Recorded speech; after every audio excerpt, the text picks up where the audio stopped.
Thank you, Mr. Ring. We'll now begin a round of 5-minute questions. Mr. Ring, Senator Murray referenced the joint employer decision and NLRB member Emanuel. Here's what I understand happened. Mr. Emanuel apparently was assigned the Highbrand case when he came to the NLRB through the board's normal process. The normal process involves the Ethics Office and the Executive Secretary's Office at the NLRB working together to develop a recusal list for board members. Then, the Executive Secretary's Office assigns cases based on that recusal list. Highbrand apparently was not on Mr. Emanuel's recusal list because on its face, there was no conflict with his participating in the case. It's my understanding that how the decision was made and Highbrand was reached, along with a number of other things that occurred after the case was assigned, led the ethics official to then determine that Mr. Emanuel should have been recused, although the initial process in which the ethics official participated said he should not be recused. So under the circumstances, I think the board did the only thing it could have done and vacated the Highbrand decision. Now, Mr. Ring, that puts us back to where we were before the Highbrand decision, which was the Obama-era joint employer standard announced in the board's Browning-Ferris case in 2015. In my opinion, that decision by the NLRB in 2015 was the biggest attack on the owners of 780,000 franchise locations this country's seen in a long time. It reversed the 30-year-old standard that was in effect and stated that mere indirect control or even unexercised potential to control working conditions could make a business a joint employer.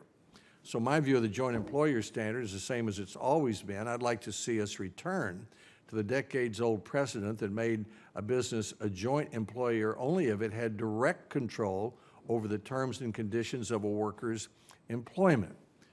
You've had extensive experience counseling clients in the wake of the Browning-Ferris decision. What real-world effects did the Browning-Ferris decision have on employers as far as expansion in daily business operations? How did it complicate compliance for employers, and how important is it to have clarity for employers, unions, and employees on the issue of joint employment? Senator, thank you for the question. As you know, if confirmed as a board member, my role will be to fairly and impartially adjudicate the cases that come before the committee, before the board. And for that reason, I need to take care not to prejudge the case. And if the joint employer issue comes before the board, I commit to looking at the facts of that case with an open mind.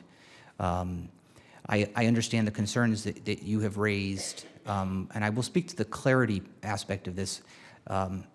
There are whole industries that were built up based on certain laws and the structures of certain laws. And in the last year or so now, we've had a flip-flop of those laws, and employers, unions, employees need to have some clarity, some predictability in the way they can conduct their business and conduct their lives. So I think it's very important for the integrity of the board to have some finality and clarity on the joint employer issue as soon as possible. Mr. Ring, the former NLRB General Counsel issued a memorandum in October of 2016 stating that scholarship football players at private colleges and universities should be considered employees under the National Labor Relations Act. That memorandum has been withdrawn by the new General Counsel in December of 2017. I was a student athlete at Vanderbilt University. I did not have an athletic scholarship, but I did not think of myself as an employee of the university, or would not have had I had a scholarship. Senator Byrd did have a scholarship. He was on the Wake Forest football team. I was on the Knight Commission on Intercollegiate Athletics, which included a distinguished group of college presidents and others who strongly disagreed with the idea that scholarship college athletes should be considered employees of the schools they attend. Should they be?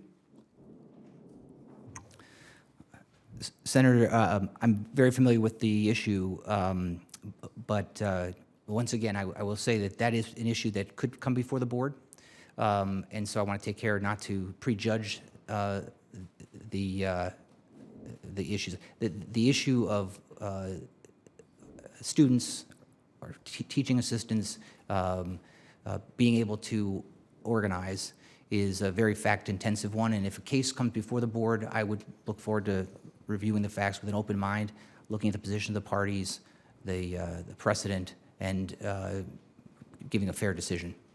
Okay, teaching assistants is yet a separate issue, but. Right. But my time is up, Senator Murray.